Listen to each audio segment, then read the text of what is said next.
Gathered in Santa Marta, Colombia, the Puebla Group expressed its rejection of the imposition of unilateral coercive measures against Venezuela. The governments of France and the United Kingdom signed an agreement to increase maritime policy patrols to contain the crossing of irregular asylum seekers through the English Channel. Turkish authorities disclosed the identity of the alleged perpetrator of the attack in Istanbul.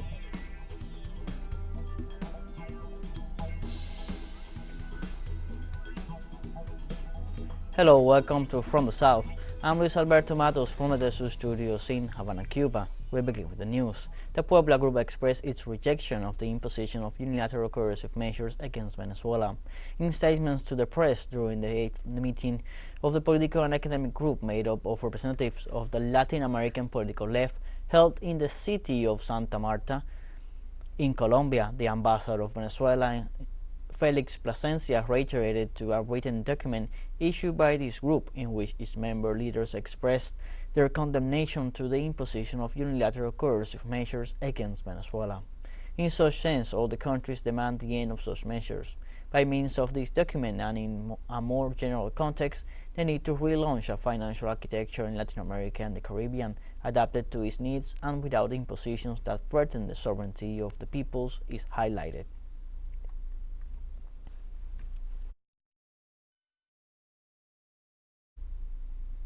The President of Bolivia, Luis Arce, ratified the value of unity to defeat coup actions and warned that social organizations will defend democracy in the streets. During a farmers' rally in the department of Chuquisaca on the occasion of the 40th anniversary of the Single Federation of Workers of Indigenous Peoples of that department, the Bolivian president denounced the pretensions of the right wing to lead the nation and returned it to the times of the coup d'etat of 2019. Likewise, he pointed out that the right wing uses the issue of the population and housing census as a pretext for these destabilizing acts. In this context of these denunciations, Arce stressed that his government remains united with the Bolivian people in their struggle to defeat any attack on democracy and institutionality.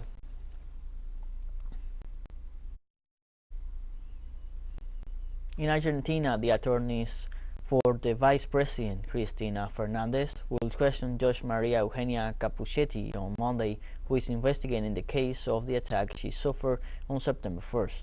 Attorneys Jose Manuel Ubeira and Marcos Aldazabal will present the magistrate's refusal to advance in the investigation of the link of the National Deputy of Juntos por el Cambio, Geraldo Milman, with the assassination attempt as the core of the disqualification. In a message published by the Vice President through Twitter, she pointed out that there are numerous clues linking the legislator with the group Revolución Federal and the attack. Among these clues, she mentioned that last August 19th, Milman had presented a bill in which he mentioned that there would be a false attack to Cristina, insisting also that the Vice President's custody was excessive.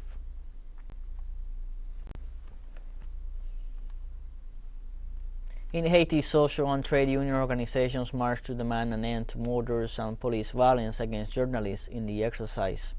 The mobilization, called by the online media collective, denounced the death of 8 journalists during 2022 at the hands of the security forces and criminal gangs.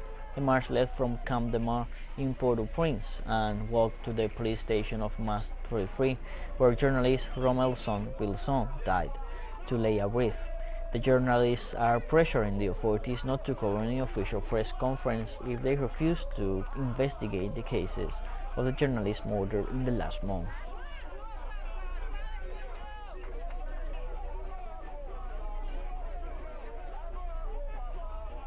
In Cuba, the 38th edition of the International Havana Fair begins. Cuba's major commercial and exhibition event will begin on Monday at the Expo Cuba Fairground and will last until Friday, November 18th. With the participation of representatives from more than 60 countries. Within the framework of this event, the 5th Investment Forum will be held, which seeks to hold bilateral meetings between Cuban and foreign entrepreneurs and potential investors.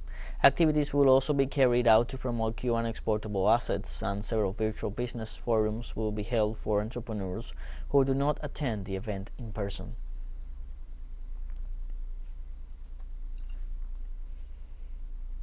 In the United States, at least 3 people died in a new shooting on Sunday night at the University of Virginia, located in the city of Charlottesville. After the incident, the local police department reported at least 3 people were killed and 2 others were wounded. Authorities said the first shots were fired around 10:30 p.m. local time. An individual identified as Christopher Darnell Jones Jr. opened fire on several residents and then fled. Hours later, Darnell is in police custody and under investigation.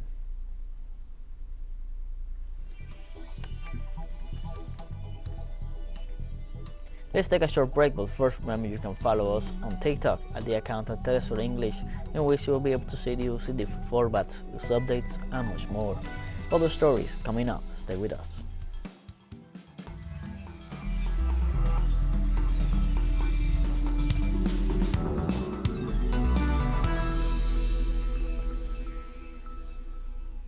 Welcome back from the South. The governments of France and the United Kingdom signed an agreement to increase maritime police patrols to contain the crossing of irregular asylum seekers through the English Channel. As part of the new pact starting on Monday in Paris, London will increase to £63 million, which translates into some $74 million a year, the funds it provides to the French police for patrolling the northern coast of that country and the acquisition of surveillance technology, including cameras and helicopters. With this, the neighboring countries' law enforcement agencies will also be able to increase by 40% the force they allocate to this task.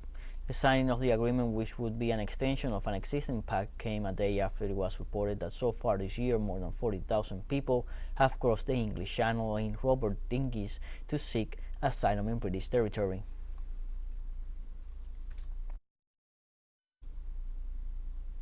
The Spanish Ministry of the Interior reported that the strike called by the National Platform in Defense of the Transport Sector is progressing without incident.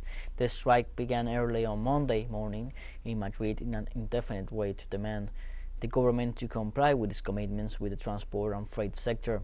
According to the organizers of the strike, the measure of force responds to the non-compliance of the government with its agreement assumed with the unions and organizations of carriers during the demonstrations in March.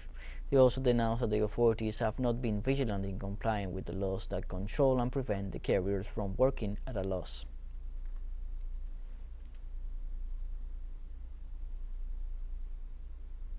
On Monday, Turkish authorities disclosed the identity of the alleged perpetrator of the attack in Istanbul. The head of the Interior Ministry strongly criticized Washington for its support to Kurdish militias. Minister Süleyman Soylu presented a Syrian national identified as Haram al-Bashir, who is allegedly part of the armed wing of the Kurdistan Workers' Party and the Democratic Union Party, based in northern Syria. In addition to the detainee, the Interior Minister said that there are 45 other people under police investigation. They are being investigated for the attack that killed 5 people and injured 81 others on Sunday in a central street in Istanbul.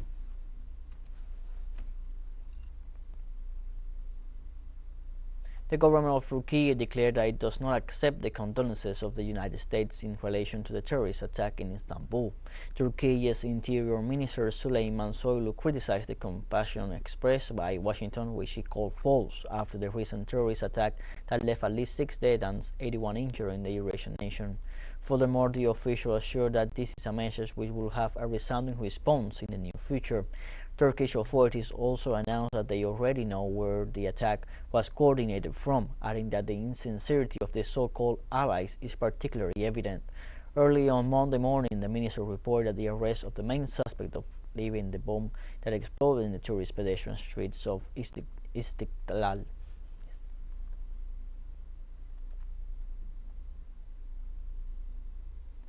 In an official communique, the Venezuelan Ministry of Foreign Affairs extended the nation's condolences to the people and government of Turkey following the deadly explosion in Istanbul. The communique also read that the Bolivarian Republic of Venezuela trusts in the actions of the Turkish authorities to clarify the facts and to establish the due responsibilities of the case. Venezuela categorically condemns this event and maintains its principled position of absolute condemnation of terrorist acts, methods, and practices.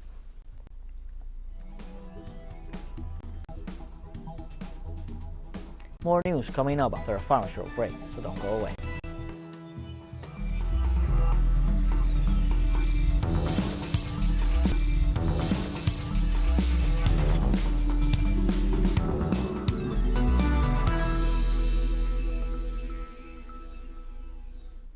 Welcome back from the South.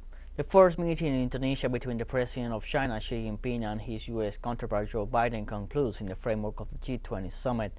During the first face-to-face meeting between the two leaders, Xi and Biden called for avoiding conflict and properly managing tensions between the two countries. Disagreements between Beijing and Washington have increased in the last 3 years due to trade competition, the controversy over the origin of the pandemic, and tensions in Taiwan.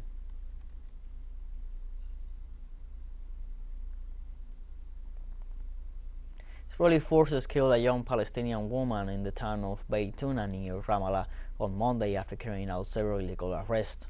A military convoy stormed the town in the middle of a raid. During the deployment of the occupants shot at the woman who was inside her vehicle. Although the preliminary report stated that the victim tried to ram the heavy Israeli military tanks, a second statement accepts that they opened fire for no apparent reason. The incident occurred just hours before the extreme right forms government amid escalating violence that has left more than 180 Palestinian citizens executed this year.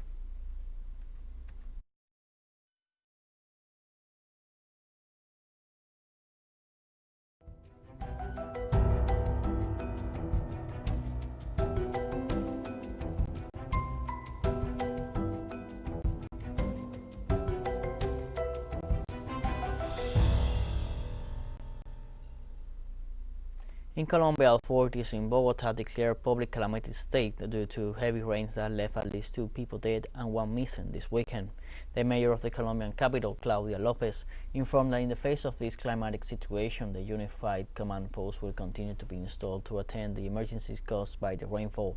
Claudia Lopez also added that the work started on Sunday as allowed on the removal of debris and mud, and 3 shelters were set up to attend 46 affected families.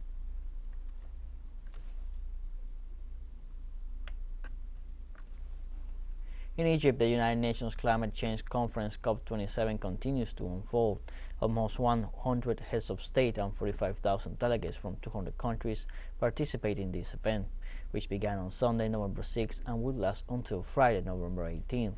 The Prime Minister of India, Narendra Modi, and the President-elect of Brazil, Luiz Inácio Lula da Silva, are expected to arrive on Monday to participate in the meeting. According to the work agenda established for this Monday's meeting, the need to promote the sustainable management of water resources and the role of women to face the scourge of climate change will be addressed.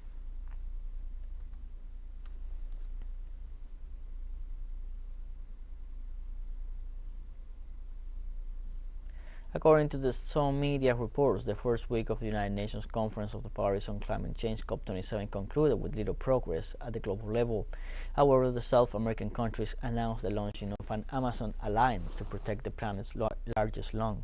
This is in response to a demand for financial resources brought to Egypt by movements and native peoples of the region. At the same time, the Latin American countries gathering the community of Latin American and Caribbean states unified their positions in a joint declaration in which they reaffirmed the importance of coordinating their positions in multilateral forums to articulate in climate negotiations.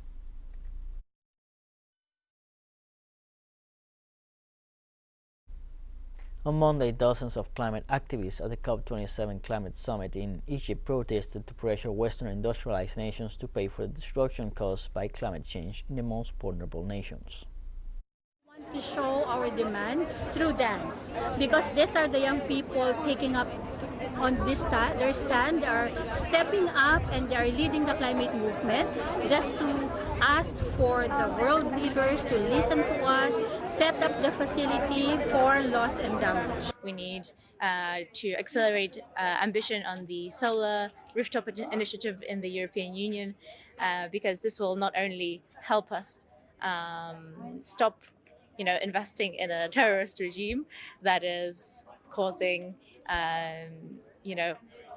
climate destruction, but also to make sure that we act on energy poverty in Europe and beyond. We have a disclaimer to announce. Our Facebook page has been hacked and currently displaying content out of our agenda and against our social, moral, political, and informative premises. We stress that teleSUR English is not responsible for these posts that violate Facebook's community standards.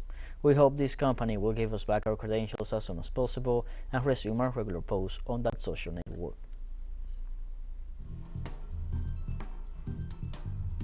We have come to the end of this news brief. So join us on social media: Facebook, Twitter, Instagram, Telegram, and TikTok. For teleSUR English, I'm Luis Alberto Matos. Thank you for watching.